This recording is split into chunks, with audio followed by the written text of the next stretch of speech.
Parmi vous aujourd'hui.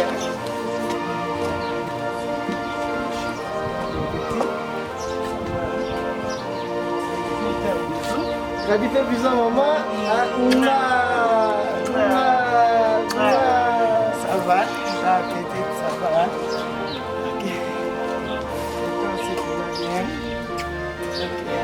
Merci beaucoup. Une minute.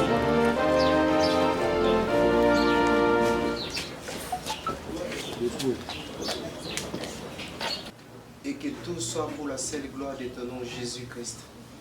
Laisse que sa présence nous fasse du bien, que sa présence nous bénisse, que sa présence, Seigneur, nous inspire et nous fortifie de travailler de mieux en mieux en faveur des enfants en situation difficile que tu nous as accordées. Rien du début à la fin, car il est écrit dans ta parole, quoi que vous buvez, quoi que vous mangez, quoi que vous fassiez quelque chose, faites tout pour la gloire de Dieu. Laisse que le bonheur de la grâce nous accompagne. Au nom de Jésus, nous avons aussi prié. Amen. Amen. Avant tout Takuna, moi je suis en famille. Sincèrement, Madame la Présidente et puis Nicolas, l'assistance sociale, puis délégation, nous vous disons merci. Merci d'être venu dans votre maison. Tout l'honneur est pour nous pour accueillir notre maman présidente du tribunal pour enfants Kalamou. Nous avons un immense honneur de recevoir notre maman dans notre structure Partage ton pain avec celui qui a faim. Et sur ce, nous allons nous lever pour accueillir notre maman. Allons-y. Bienvenue chez nous, au nom de Jésus. Bienvenue chez nous, au nom de Jésus. Nous vous accueillons, au nom de notre roi. Nous vous accueillons, au nom de notre roi. Merci beaucoup. En tout cas, grand merci. Et nous pouvons nous asseoir. Toko Lukatoye Bana, au fait. Maman Zali Nani, Bisope Tozali Banani, n'est-ce pas? Oui. Est-ce que vous avez un maman? Oui. Ah, ok. D'accord. Allez, maman, c'est notre maman. Elle est la maman présidente du parquet Kalamou et du tribunal pour enfants Kalamou. Je peux me présenter. Voilà. Je suis la présidente du tribunal pour enfants de Kinshasa Kalamou. Je suis à la tête du dit tribunal depuis le 2024 au mois d'avril. Donc maintenant, j'ai totalisé presque une année et demie. Hein? Oui, une année, 8 mois. Et je m'appelle Maman Magui Kumisongo Madiozo. C'est ça un peu. Je vous remercie beaucoup. Merci. Et ainsi de suite. Oui, oui. Présentez-vous, non? Les enfants doivent nous connaître. Moi, c'est la secrétaire du tribunal pour enfants de Kinshasa Kalamou. Les noms? Le nom, c'est Maman Eugène Kibala. Ah, Ok, merci beaucoup. bonjour. Moi, c'est agent protecteur du tribunal pour enfants à Kinshasa Kalamou, Hervé Kama. Merci, papa Hervé. Bonjour à tous. Bonjour. Moi, c'est M. Donatien Loboya Kassongo, responsable du greffe enfants en situation difficile. Merci, papa. Du tribunal pour enfants et Kinshasa. Merci. Bonjour à tous. Bonjour. Moi, c'est M. Boundiju. Je suis assistant social et chef de boule au tribunal pour enfants de Kinshasa. Merci. Je m'appelle Fleury Saboya, je suis défiée au tribunal Kalamou. Merci. Alliance, lève-toi. Alliance, Suzanne Patricia. Ok. Le petit. Grady. Grady. Dis ton nom. Grady, tu t'appelles comment? Grady. Ok. Moi, je m'appelle Emmanuel. Emmanuel. Je me présente au nom de Samuel. Ok. D'accord, Samuel. Sandra. Je m'appelle Promesse. Je m'appelle Déborah. Je m'appelle Révélation. Je m'appelle Grâce. Je m'appelle Sam. Je m'appelle Joseph. Moïse. Je m'appelle Assa.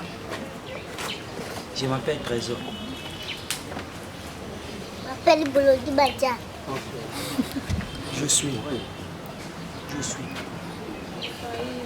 Tu t'appelles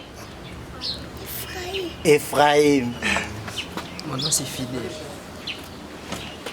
Mon nom c'est Bonheur. Mon nom c'est Bisou. Mon nom, c'est Germela. Trésor. Voilà. Fabrice Iolo. Je suis l'un de papa et encadreur chargé de discipline. La Katia structure n'a plus partage ton pain avec celui qui a faim. Et nous sommes entourés de bateau belé. Nous avons un pasteur, un corps pastoral les alliés. Nous avons deux pasteurs. Nous avons le pasteur Arnaud. Et nous avons le pasteur Stéphane.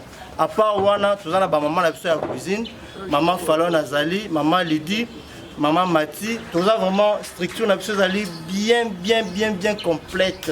Nous avons vraiment costaud. Nous vendons ça ma solo. Et tout à l'heure, vous redécouvrez Bisso avec Banabino, Ndenge to évoluaka, Ndenge to Zalaka, Ndenge to Sala Makambu. Encore une fois, merci beaucoup, maman, pour notre temps au Bisso. Notre temps au Bisso, malgré ma occupation, malgré ma Makambu Belobi, non. Il faut aller au Talabana. Nous sommes vraiment honorés de votre présence.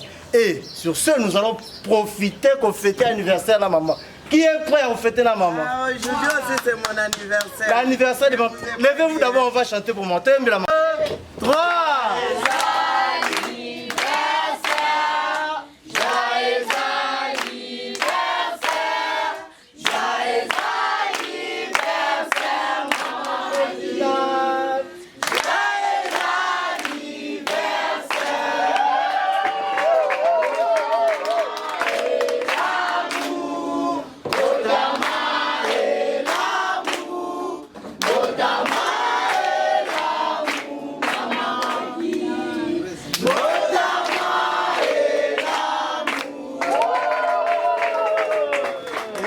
En tout cas, merci beaucoup.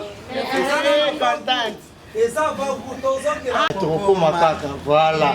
Et grâce à vos soutiens, grâce à vos encouragements, grâce à vos idées, tout ça, et prochainement, Tamboya, Bokamo, Makambo, tout ça qui était comme une Boya, vous pouvez savoir idée, vous soutenir Bisso et visite la Buno, et là vraiment favorable pour la Bisso.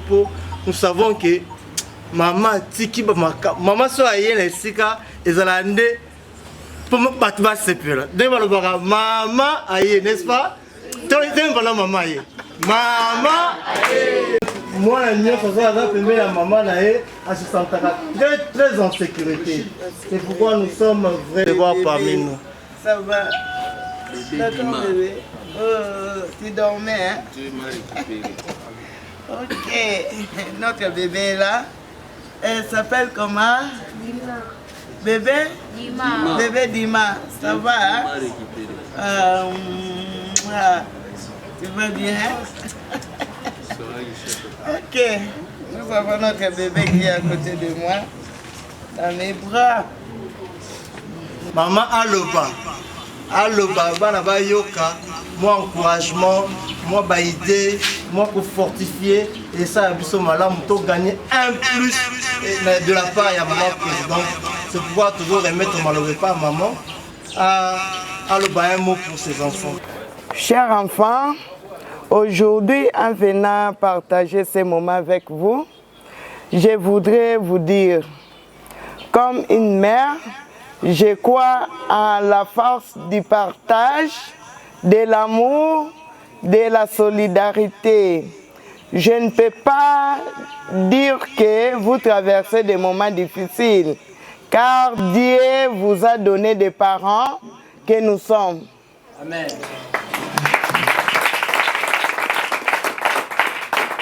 Pour vous accompagner dans la réinsertion sociale et autonomisation. Sachez que vous avez de la valeur, des droits, un avenir. Ne perdez jamais l'espérance. Vous êtes fort. Amen. Vous êtes capable et vous n'êtes pas seul. En ce jour particulier qui marque aussi mon anniversaire, mon plus beau vœu est de vous voir grandir dans la paix, la dignité Amen. et la confiance pour un demain merveilleux. Je suis contente de vous trouver tous en bonne santé, dans un bon environnement. Que l'Éternel Dieu se souvienne des visionnaires de cet orphelinat. Amen. L'assistant social Max Mbenga et toute son équipe. Merci. Pour le grand travail de qualité. Sincèrement, je suis dans la joie de constater que vous êtes loin d'être un orphelinat dans le mental des Congolais.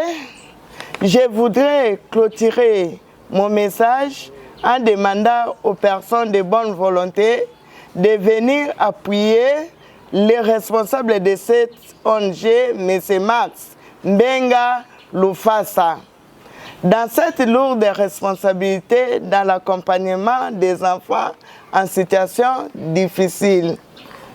Fête à Kinshasa le 18 janvier 2026. Signé moi-même, la présidente Madame Magui Kumisongo du tribunal pour enfants de Kinshasa, Kalamu. Merci beaucoup. Napesi nzambe merci ko recevoir maman na biso na isika oyo. Vraiment nzamba pambola e. Na ningaki na partager ba ndeko na nga nyonso histoire vie na ngai. Ndenge ni natambolaka na vie na nga pe ndenge ni nakomi na kati na isika oyo. Vraiment ezaki facilité kovanda libanda na utaki vraiment tout droit na balabala ngai Samuel. Komi mona ndenge nazala boye na miloba ke nazali témoignage à vie na ngai.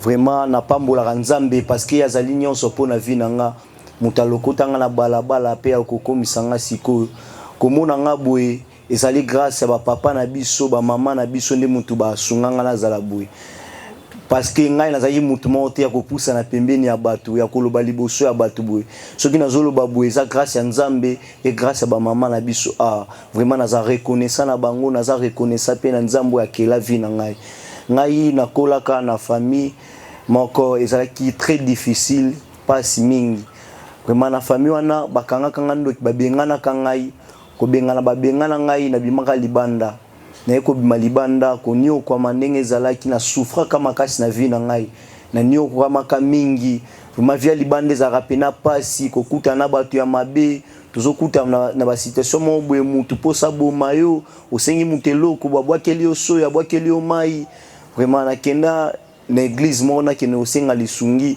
vraiment po via libanda na koka lisusu te na lembaka via libanda kuna même pe ba camarade na biso babomaka bango libanda wana vraiment na mona ko peneza bien ti na ke osenga na église pasteur aboya nga ya bengana nga bwakela nga mai na bima libanda vraiment esala nga pasi makasi na motema na tambola kaka na balabala na lelaka na banzambe elo ni nango peno sala pona vie na ngai ni nango nga na salaka pondi ma ozwa ba parents na nga lelo nga na nyoko mabu vraiment na nyoko maka makasi na koma donc les ala ande camarade ya vie na ngai vraiment na nyoko maka mingi na vie na ngai ti nzamba yo sala nga ngolu na ekokuta na ba papa Mars nde ba ekozwa ngai kozwa bazwaka ngai kutu vraiment esalaka bango ko banga kozwa ngai façon nazalaka tellement salité pena salité makasi vraiment nzambe oya komisa nga bwe na kumisa kai na ko pesa bande ko nga nyonso ba libanda ba olanda biso ba papa na biso ba mama na biso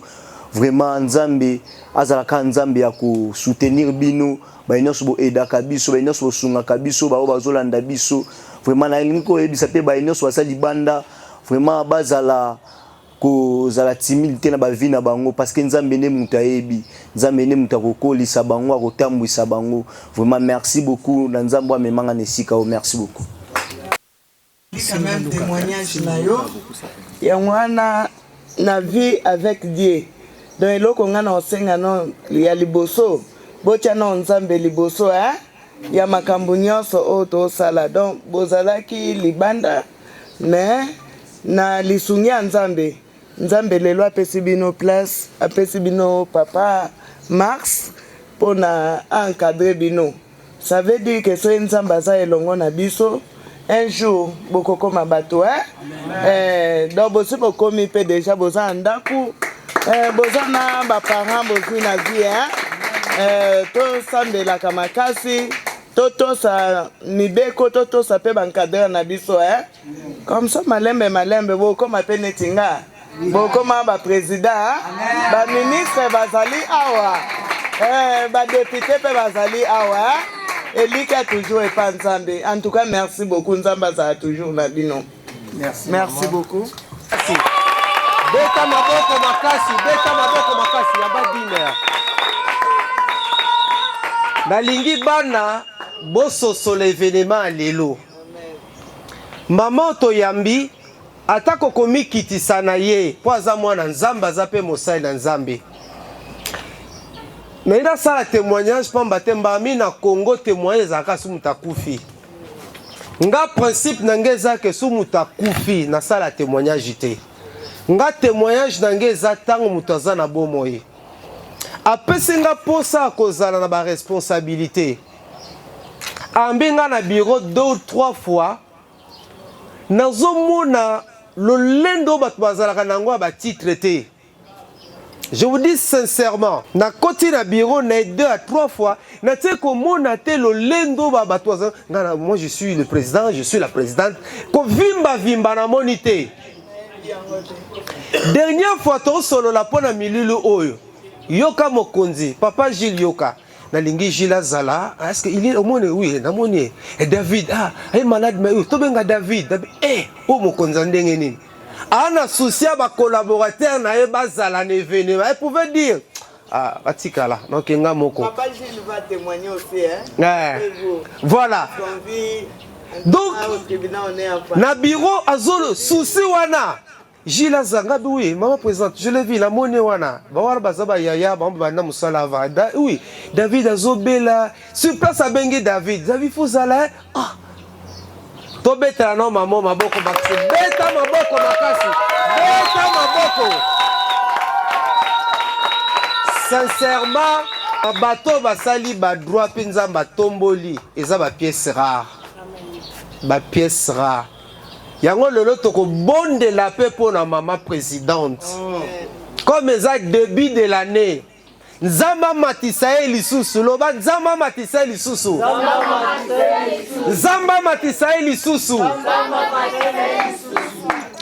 On a besoin dans notre pays de gens qui comprennent que tant nazali mokonzi nazala portion de responsabilité nazali nde mosali naza moto pamba nde na latin to baka servus loba servus loba esclave.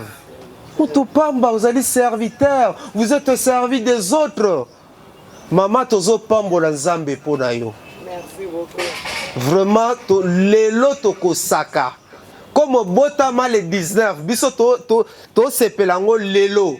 Mbotama sikane yelo makambo sika. Amen. Fachi beton mona yo. Ba ministre de justice mona yo. Ba localiser yo. On a entendu parler de cette femme-là, qui est, n'est-ce pas, qui est au niveau du tribunal de Kinshasa Kalamu. Je voudrais la voir. Na landie na TV, na mona ye nanu. Quand on est fidèle, on a Mikenza Bansanini, a commis ça au père minere. Alors, avant de kojila loba, tomwa na loboko. Botelema, bana botelema, gradi, botelema. Zo loboko tanda côté à maman, tanda côté à maman. Yebisa ke nzambe yo o lokota kangai nzambe yo sukola ngai, nzambe opesa nga kimia, nzambe opesa nga esengo. Nalingi année 2026 osala eloko moko epa mama présidente lelo azali na amata lisusu na niveau ya likolo. Yebisa nzambe ano esila te, que tu fasses quelque chose. Maman comprendre que nzambe amemaki ene sika oyo pona mbotama ya sika. 5 4 3 2 1 0, c'est parti. Banda koloba, banda koloba. Zambe yonde moto pona ye, Zambe no sambo na biso ezali te nkolo kokota ene esika o Nzambe ye amata amata. Nzambe longola liwa, Nzambe longola empoisonnement, Nzambe longola ridicule, Nzambe longola scandale. Banguna na Nzambe bamona yete bazala conflit. Amata amata amata amata amata amata amata Nzambe na kombo na Yesu. Samuel ekobondela pona mama na yo, mama Magi, na kombo abana nyonso yebisa Nzambe asale lembo na bomo ene. Nzambe asukola bino amatisa ye, apese promotion, amema mosika na kombo na Yesu tobonde na Samuel. L'Éternel notre Dieu, Seigneur Jésus-Christ, Koulou, naiko recommander maman na biso na maboko na yo Seigneur. Seigneur Jésus, na benga kaokolo papa na lola Seigneur Jésus, mukundi na nyonso Seigneur. Nzambe na bomo, comme yoza mukundi na nyonso, kolo musa sa kolo na se Seigneur osala maman na biso bolamu. Nzamba lola tombola e matisa e Seigneur Jésus. Nzamba lola côté za ki passe kole comme facile Seigneur. Nzamba lola nzambo azwa vina nga Seigneur osala nzamba ko tombola bomo ina e Seigneur. Nzamba lola na journée ale lokolo banguna na eba yo kasoni Seigneur Jésus. Na buki blocage, na telemeli maladie, na telemeli freinage kolo Seigneur za la musika na e na kombo na Yesu Kristo. Seigneur Jésus konyatena makolo na katnesika au Seigneur vina e changer. Bitumba na ekola ekoma bitumba na yo Seigneur. Nzambe na ngai Seigneur, obanda ko sala e bolamu Nzambe na bomoy. Seigneur Jésus obanda ko fongolele ba porte Yesu Masia. Seigneur Jésus kolo azala kolo Seigneur Nzambe apesa lumière liboso bangunya na ye. Musola zo sala ya munene kolo kondima kolo Seigneur kolo bela biso Seigneur. Nzamba lola yo pezala molobeli na ye Seigneur. Pasoli nzela vi na ye Seigneur. Na pasoli makambo ya malamu Seigneur. Nzambe na bomo. Soki mama na biso komata na année 2026 okola mata Seigneur. Nzambe na bomo Seigneur zonga simate. Makambo na nyonso kende liboso na kombo na yo Yesu Kristo. Yo zali malamu na kombo na Yesu Kristo tolobi amen. Amen. Samuel pour la prière. Nzambe oyo tambelaka ayoka losambo na yo. Béni yo. Comme avec président. Amen. Toyambe prophétie. Papa J. Merci. À l'endroit il y a maman présidente na biso ya tribunal pour enfants Kalamu oyo to sala na ye musala. Alors biso zali o babengi ba collaborateur na ye yazali président du tribunal za maman moko malamu na et puis ya munene eza ete omoni mutu oyo bakolobake mutu soka aza déjà malamu et puis na musala na ya kosala omona ekolandisama mpe kaka na oyo babengi bénédiction. Eza na baka mosusu ezaki totraitaka oyo na niveau ya tribunal badossier mosusu ezaka ozomona badossier esukisaka mpena mitu ofandi boye ozomituna mpenake no awa solution kouta wapi. Mais oyo ya motu wana oyokaka mingi epa na ye eza ete mingi dossier nyonso etikalaka na maboko ya Nzambe. Okomona kaka na suka solution eyaka epuis okomona nyonso eleki mpe na kimia. En tout cas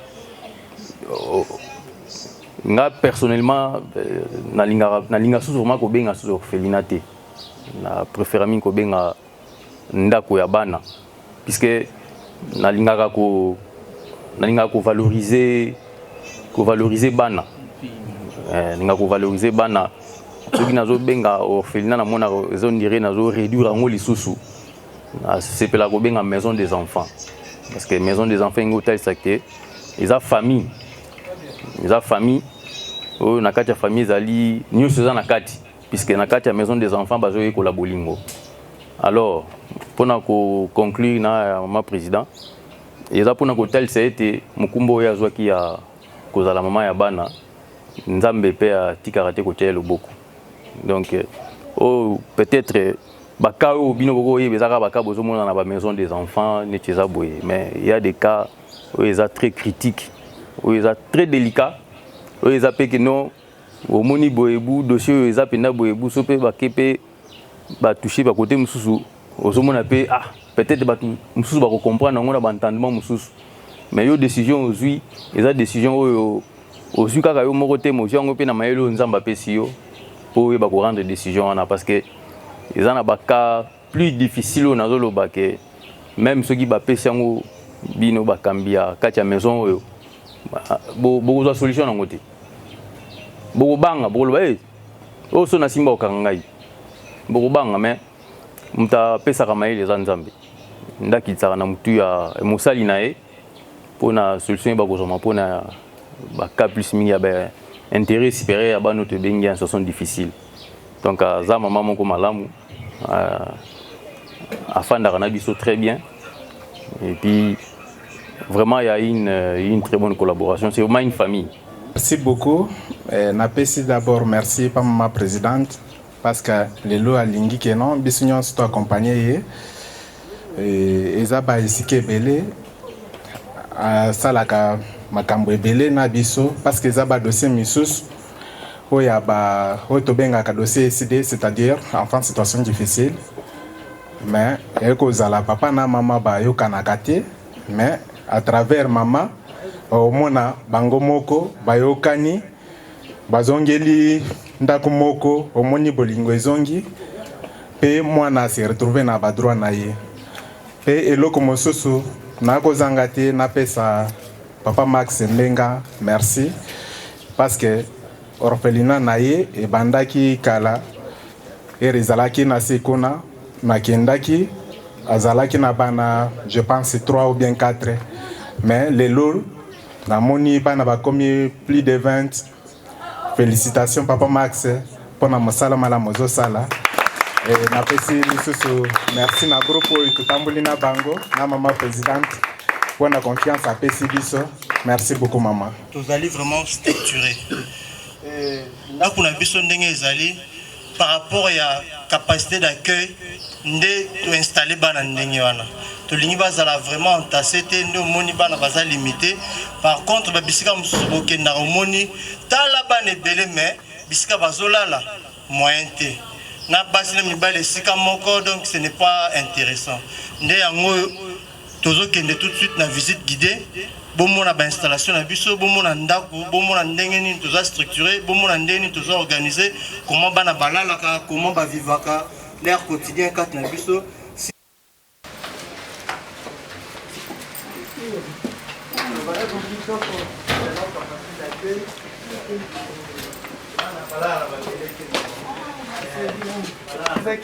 Voilà, au chambre ya ba garçon. Facilité. Chambre mibale ya moyo. Awa esika bana basi. Elle est un peu petite mais c'est bon. Voilà. Chambre ya moyo. Deux. Voilà, comme toujours. Ah, pour l'installation hygiénique. Ah, ouais. Ici, quand on a vu le bas Ok. C'est bon, frère. Voilà. En tout cas, qui toque ma casse. On s'est payé. Ah, ouais. Chambre Moussoussou. Ok. Tu finis dans la cave. Tu finis dans la cave. Et ça, c'est tout ça, un d'accord qu'on a là. Qui toque. Vraiment. Là, on a vu ça en moyo. La bino. Ombula. Omoni likolo yindi. Oyeto batami. Ena lali. Ici là. Voilà. Ici là en merci. Ok. On passe la fête. Allez. C'est bien maman. Merci de ma grâce. Ça veut dire que c'est non les cas. Omoni likolo yindi. Na koti mbala moto za ndako. Ngape na oyaka na fine na bana biso ya basi. Donc on a ça déjà ndako na ngai ya. Merci. Merci Pili. Merci beaucoup maman, sans plus tarder.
wana.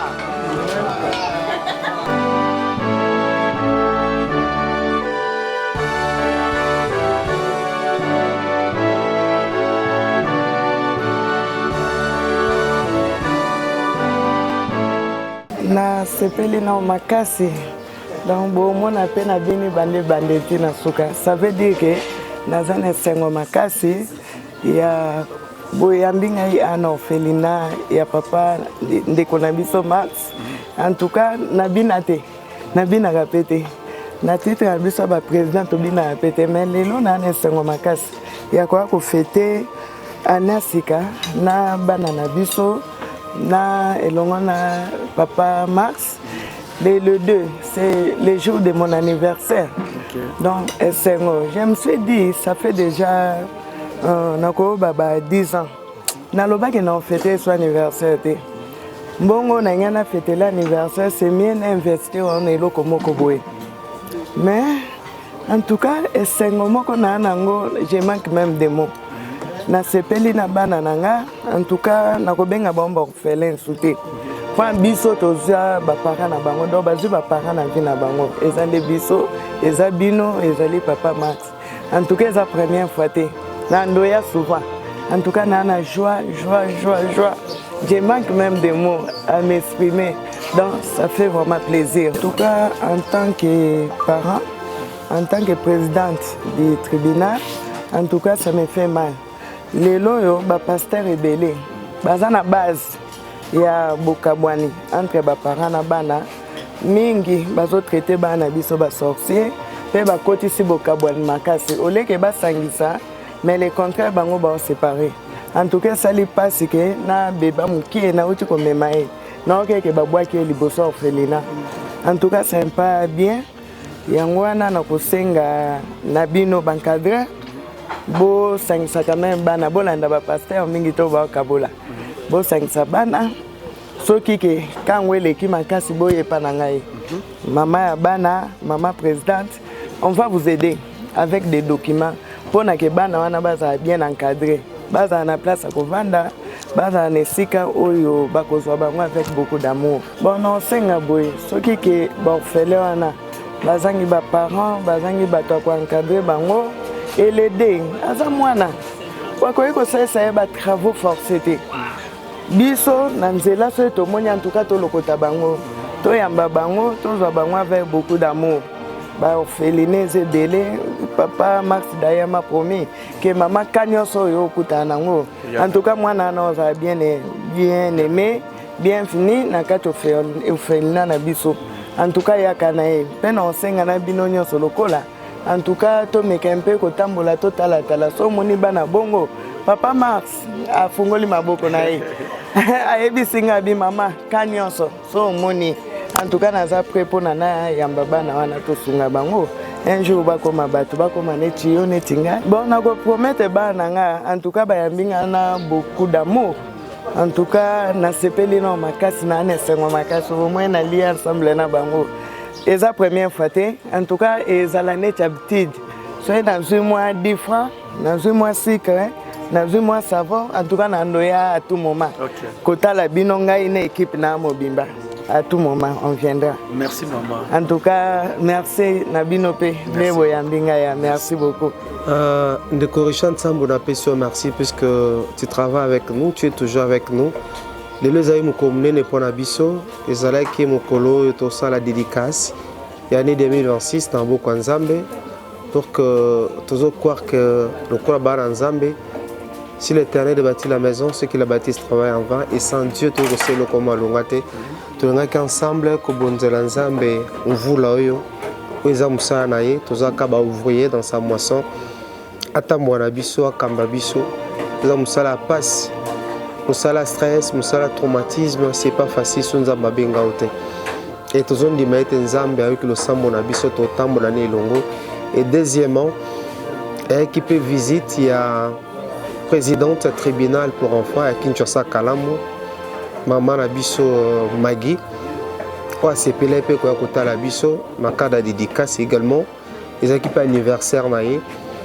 Asepela kaza na biso Alex Atango na biso ayoka kamusa to sala na musika donc la présidente du tribunal pour enfants à Kinshasa Kalamu alingaki pe amona yemoko musala zo salema dans nzela ya orphelinat partage ton pain avec celui qui a faim to pe sinzambe merci pour un message na ye pour encouragement na ye et to pa molinzambe Netre baka quand Dieu donne la vision il donne aussi la provision musala eza mutomo tabeta to le kezaya musala nzambe et Dieu lui-même sait se prendre en charge.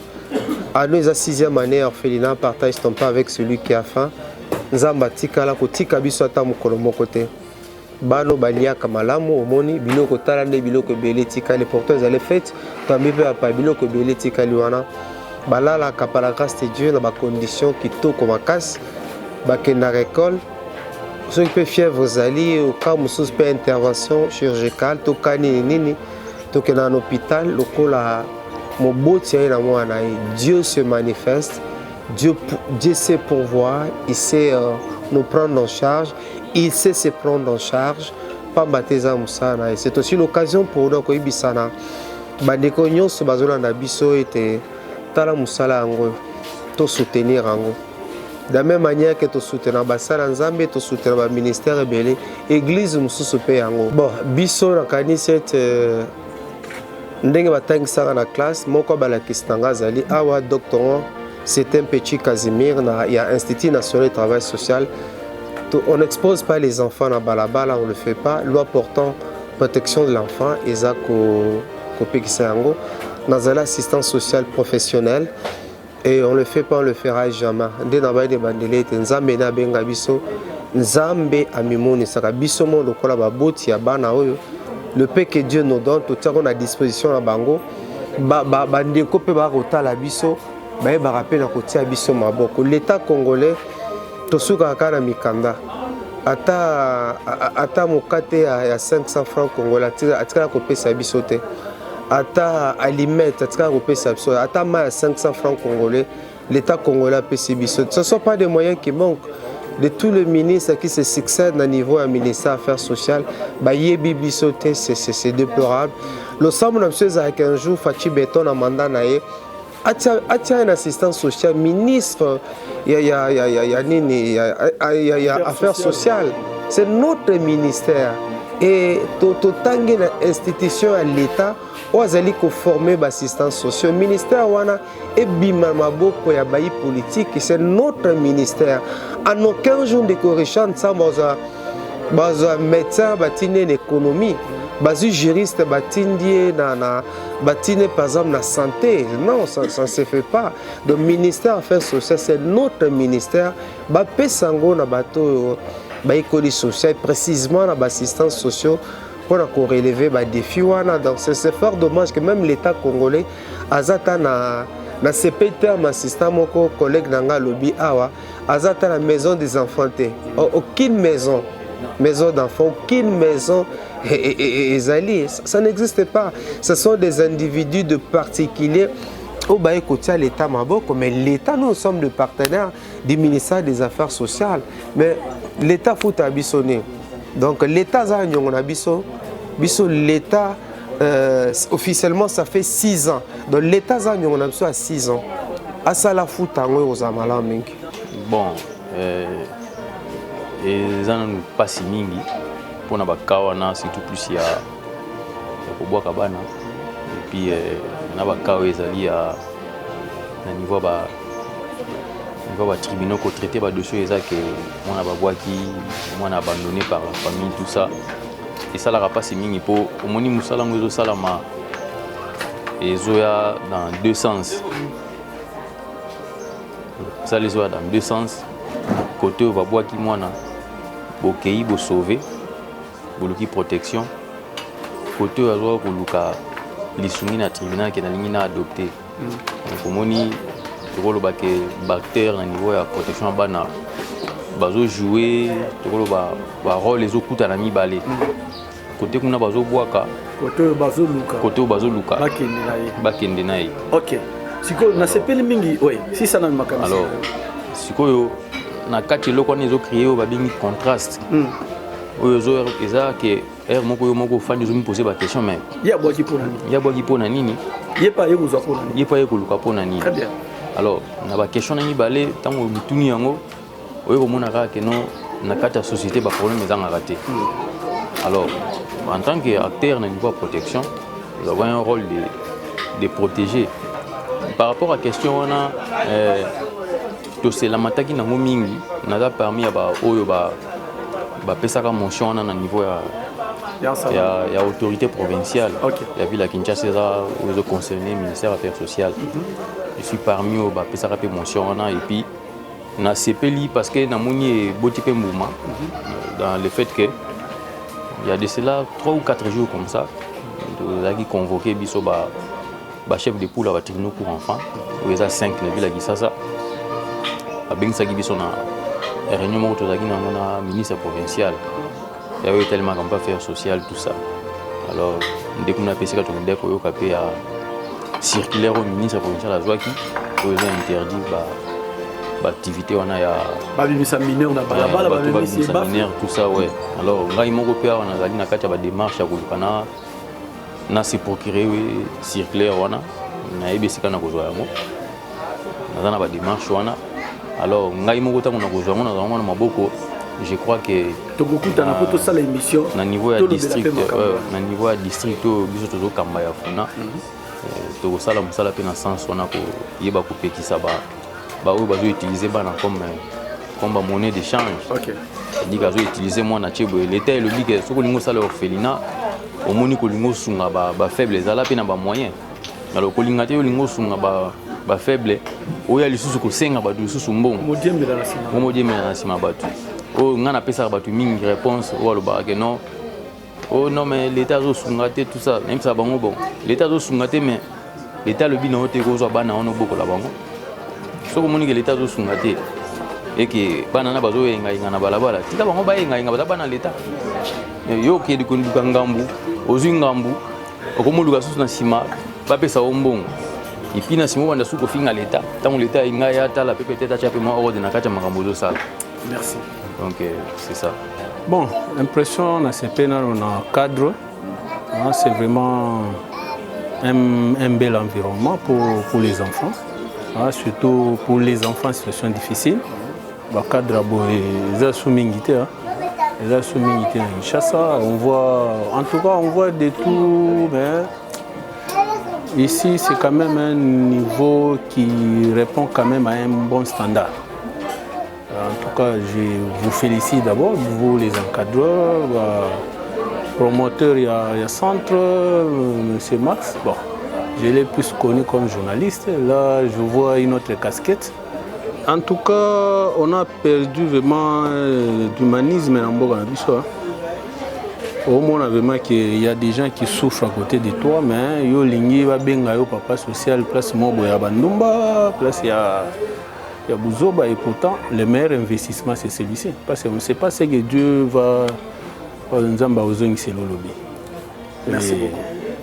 Savoir encadrer ses enfants ici et surtout les cris d'un orphelin, c'est vraiment une prière puissante au nom de l'Éternel.